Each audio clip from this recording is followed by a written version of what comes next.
Halo, apa kabar pemirsa? Berjumpa lagi dalam Warta Parlemen. Informasi aktual seputar parlemen bersama saya, Rizky Hawadi.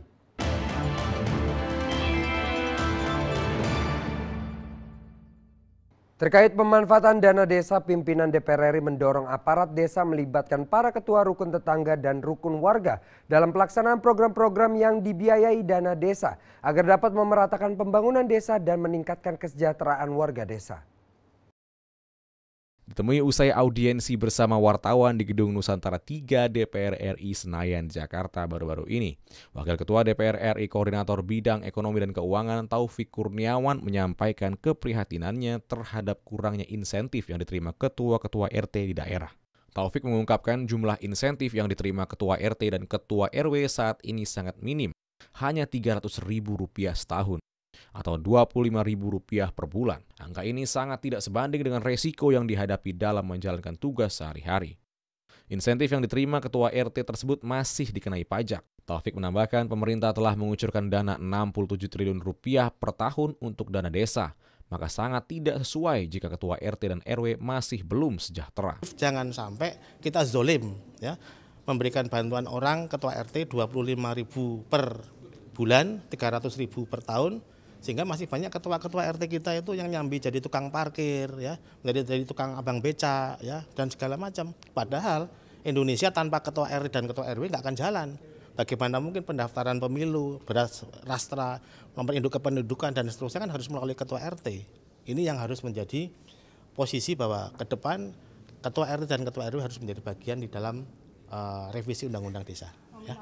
Taufik Kurniawan menyarankan agar nominal insentif yang diberikan kepada ketua RT dan RW disesuaikan dengan kondisi keuangan daerah dengan regulasi yang tepat sehingga tidak terjadi politisasi. Selain itu, Taufik meyakini pemberian nominal insentif yang adil dapat dilakukan jika pemerintah berpatokan pada peraturan pusat, yaitu menyesuaikan dengan UMR wilayah masing-masing. Setiap desa 1 miliar, cuman masih ada, itu belum selesai. Perlu ada hal yang disempurnakan. Kalau BUMDes itu saya termasuk yang keberatan, ya. APBDes harus seperti akuntan publik dan seterusnya itu juga membebani kepala desa. Ya sudah, itu given langsung disupervisi oleh Pak Presiden, ya. Karena ini sangat efektif menggerakkan bagaimana padat karya itu bisa bermanfaat untuk menyentuh masyarakat. Nah, di balik itu di dalam proses penyampaian revisi undang-undang desanya jangan tertinggal ini para bapak-bapak, ibu-ibu ketua RT dan ketua RW. Karena itu. Naomi dan Arif, TVR Parlemen melaporkan.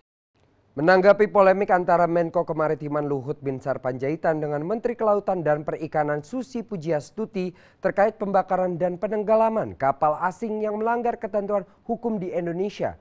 Anggota Komisi 4 DPR RI meminta pemerintah melakukan diplomasi dengan negara-negara lain untuk memberikan sanksi dan denda bagi kapal asing yang melanggar. Anggota Komisi 4 DPR RI Fadoli mengatakan kebijakan menenggelamkan kapal asing diambil untuk melindungi sumber daya alam Indonesia dan untuk melindungi kekayaan negara dari negara lain yang ingin merampasnya. Namun dirinya mengatakan kebijakan tersebut saat ini tidak menimbulkan efek jera sehingga perlu diambil langkah lebih lanjut.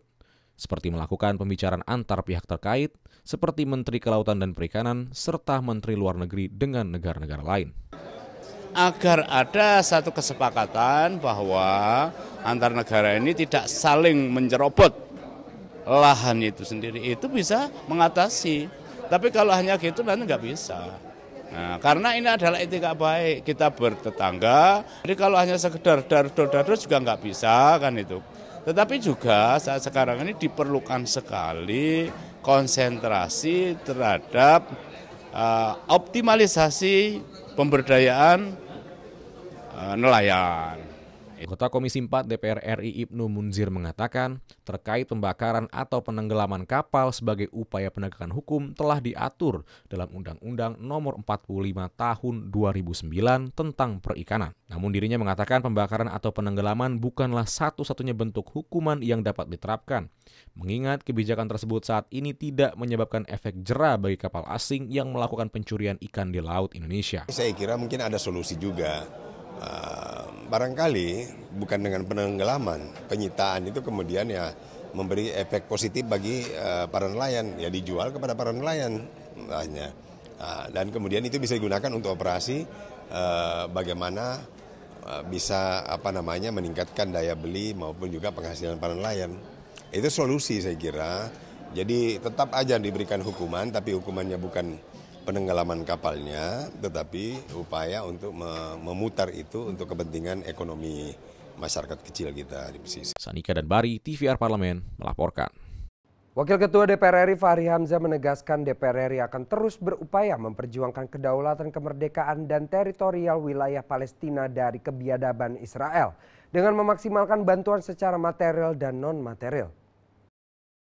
Ditemui usai menerima utusan pimpinan Hamas Palestina Sheikh Juhairi di Gedung Nusantara 3 DPR RI Jakarta, Wakil Ketua DPR RI Fahri Hamzah menjelaskan bangsa Indonesia terikat janji hutang dengan Palestina sejak lama, tidak hanya ikatan agama, namun juga ikatan kenegaraan yang memiliki histori yang cukup lama. Lebih lanjut, Fahri Hamzah menegaskan perjuangan bangsa Indonesia harus maksimal dalam membantu merebut kembali wilayah Palestina yang dirampas oleh Zionis Israel sejak tahun 1948. Antara Palestina dan Indonesia sejak lama sudah ada dalam ikatan, tidak saja ikatan agama tapi juga ikatan bernegara. Kemerdekaan kita ini didukung oleh mereka dan kita menganggap bahwa Palestina yang belum merdeka itu adalah hutang bagi kita. Maka perjuangan kita untuk membela Palestina itu harus maksimal, ya. Melihat Palestina itu memiliki kembali seluruh tanah mereka yang dirampas, ya. Mulai tahun 48 oleh Zionis Israel itu. Fahri Hamzah menyatakan upaya lobby dan voting juga telah dilakukan bangsa Indonesia di International Parliamentary Union yang mengecam keras tindakan Israel dan ucapan dari Donald Trump tentang status ibu kota Yerusalem. Kan kita tahu bahwa lobby-lobby negara-negara itu di PBB kan keras, tetapi belakangan itu kan voting terhadap Amerika itu kan Amerikanya kalah. Gitu. Artinya ini ada angin baru di dunia ini yang melihat bahwa Israel itu tetap aja penjajah, nggak bisa dibela. Penjajah itu nggak bisa dibela sampai kapanpun. Makanya selain kita melakukan diplomasi, lobby, kita juga harus memberikan bantuan konkret karena apalagi sekarang ini lagi musim dingin yang sangat menggigil ya di sana ya. Ajib dan Koko, TVR Parlemen melaporkan. Demikian pemirsa Warta Parlemen kali ini, sampai jumpa pada Warta Parlemen berikutnya. Terima kasih atas perhatian Anda. Wassalam.